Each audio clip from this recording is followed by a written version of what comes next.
बिस्मिल्लाहिर्रहमानिर्रहीम अस्सलामु अलैकुम। Welcome to my YouTube channel English 30 day. जैसे कि आप लोगों ने थंबनेल में देख लिया है कि टेक्सचुअल इंग्लिश, तो मैं ज़्यादा टाइम डेफिनेशन में नहीं लूँगा। ये यूनिट जो है ये कॉजेटिव सेंटेंस के बारे में है। कॉजेटिव सेंटेंस मीन इस फ़िक्रे में या इस किस्म के फ़िक्रों में बोलने वाला यानी कि सब्जेक्ट खुद काम नहीं करता बल्कि कोई और करता है। इसका स्ट्रक्चर ये बनता ऐसे है कि पहले हैव लगेगा, फॉर्मल या रिटन इंग्लिश में हैव, और स्पोकन या इनफॉर्मल इंग्लिश में गेट लगेगा। उसके बाद चीज़ और उसके बाद थर्ड फॉर्म यानी हैव समथिंग डन, कुछ, ये हो गया कुछ करवाना। समथिंग की जगह अगर आप लेटर कर लें have written, have letter written, इधर रिटन आ जाएगा। ख़त लिखवाना ये फॉर्मल हो गया। इनफॉर्मल के लिए हैव की जगह आप गेट लगा सकते हैं, गेट लेटर रिटन, ख़त लिखवाना। ठीक है, तो ये एग्जाम्पल इन्होंने दी हुई है, डेफिनेशन ये मैं इसकी ट्रांसलेट कर देता हूँ। The roof of Lisa's house was damaged in a storm. Lisa के घर का छत तूफान में ख़राब हो गया था। यस्टरडे कल, a workman एक मजदूर केम आया एंड repaired it और इसको ठीक किया, मरम्मत किया। तो फ़िक्रा ये बनेगा, सेंटेंस ये बनेगा, Lisa had the roof repaired yesterday, Lisa ने छत कल ठीक करवाया। ये है पॉजिटिव सेंटेंस। इस फ़िक्रे में लीजा ने खुद काम नहीं किया। ये आप देखें, लीजा नीचे खड़ी है, मजदूर ऊपर लगा हुआ है। Lisa had the roof repaired yesterday, Lisa ने कल छत मुरम्मत करवाया। ये हैड की जगह आप इनफॉर्मल या स्पोकन इंग्लिश में गाट भी लगा सकते हैं, या इसको तो पढ़ने की ज़रूरत नहीं है। इसका यही मतलब है कि दिस मीन्स, इस फ़िक्रे का मतलब है लीजा रेन, लीजा ने बंदोबस्त किया फॉर समबडी एल्स, किसी और को, टू रिपेयर द रूफ, छत ठीक करने के लिए। She didn't repair it herself, उसने इसको खुद ठीक नहीं किया। ठीक है, तो हम सिर्फ बॉक्स वाले करेंगे। जैसे ये देख लें, Lisa repair the roof, Lisa ने छत ठीक किया, यानी ये तो आम फिक्र है ना, पॉजिटिव नहीं है, पॉजिटिव नीचे वाला है। Lisa had the roof repaired, Lisa ने छत ठीक करवाया, इसको आप छोड़ें। Did you make those curtains yourself, ये नॉर्मल वाला है, क्या आपने वो पर्दे खुद बनाए? यस, हाँ, आई एंजॉय मेकिंग थिंग्स, मुझे चीज़ें बनाने में मज़ा आता है। नीचे देख लें, did you have those curtain made, क्या आपने वो पर्दे बनवाए? नो, नहीं, I made them myself, मैंने उनको खुद बनाया। नीचे आप देख लें, इसको आप छोड़ें क्योंकि स्ट्रक्चर तो मैंने आपको बता दिया है। पहले हैव लगेगा, फिर चीज़ का नाम, चीज़, अभी आप कहेंगे चीज़ क्या है, चीज़ ही ऑब्जेक्ट लिखा हुआ है। ऑब्जेक्ट का मतलब जिस पर काम हो रहा हो, ऑब्जेक्ट का मतलब चीज़ भी है, जैसे द रूफ, द हेयर, ये सारे हैं। ये देखें, आप पहले ये नोट कर लें कि ये जो है हैव फर्स्ट फॉर्म है, हैड सेकंड फॉर्म है। हैव की जगह आप गेट और हैड की जगह आप गाट भी लगा सकते हैं। नीचे ये देखें लिखा हुआ भी है, ये इनफॉर्मल है। बहरहाल हम करते हैं, ये देखें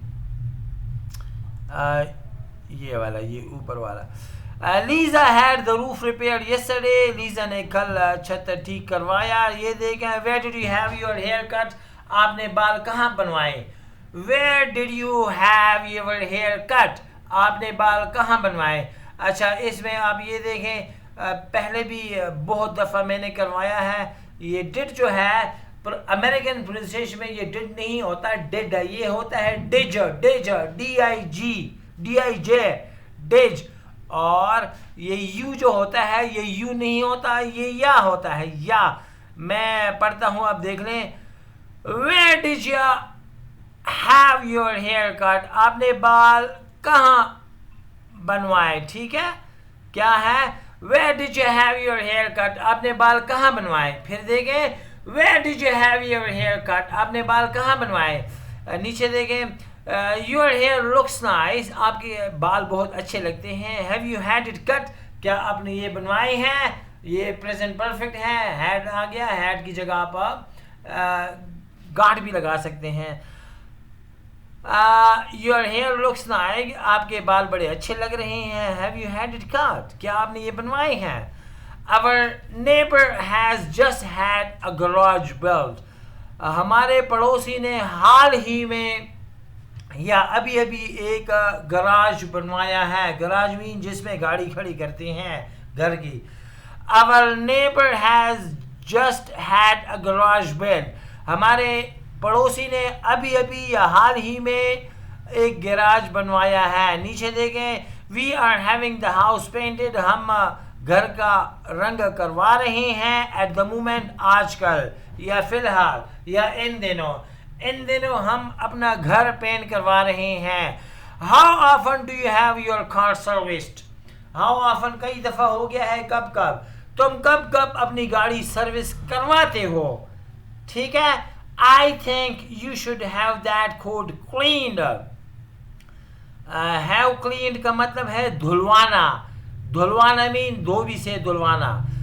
I think, मेरे ख्याल में, you should have that coat cleaned, आपको वो कोट धुलवाना चाहिए था. I don't like having my photograph taken, मुझे अच्छा नहीं लगता कि मेरा फोटो कोई खींच ले. ठीक है, कोई ले ले, इसके तो मज़ा नहीं है. नीचे आप देख लें कि get something done, you can also say get something done. आप गेट समथिंग डन भी कह सकते हैं instead of have something done. Have something done की जगह, इंस्टेड ऑफ की जगह या की बजाय, मेनली इन इनफॉर्मल स्पोकन इंग्लिश, खास तौर पर इनफॉर्मल या स्पोकन इंग्लिश में. ये तो मैंने आपको ऊपर बता भी दिया है, इतने लंबे छोड़े डिफिनेशन की जरूरत नहीं है. When are you going to get the roof repaired, आप घर कब ठीक करवाने वाले हो. अच्छा, आप ये देख लें, ये गेट पहले भी कई दफ़ा हुआ है. अमेरिकन इंग्लिश में ये गेट नहीं बल्कि ये गेच होता है, गेच. और ये जो गोइंग टू होता है, ये गोइंग टू नहीं होता, ये गोना होता है. When are you gonna get the roof repaired, आप छत कब ठीक करवाने वाले हो. फिर सुने, When are you gonna get the roof repaired, आप छत कब ठीक करवाने वाले हो. ठीक है. नीचे देखें, I think you should get your hair cut really short, मेरे ख्याल में आपको अपने बाल बहुत छोटे करवाने चाहिए या कटवाने चाहिए. I think you should get your hair cut really short, आपको अपने बाल बहुत ही छोटे करवाने चाहिए मेरे ख्याल में. अच्छा, ये देखें, Paul and Karen had all their money stolen while they were on holiday. Paul और Karen जब छुट्टियों में थे तो उनके सारे पैसे चोरी हो गए. ठीक है. नीचे देख लें ये वाला, Gary had his nose broken in a fight. Gary एक फाइट में, अपने एक झगड़े में अपनी नाक तोड़वा बैठा.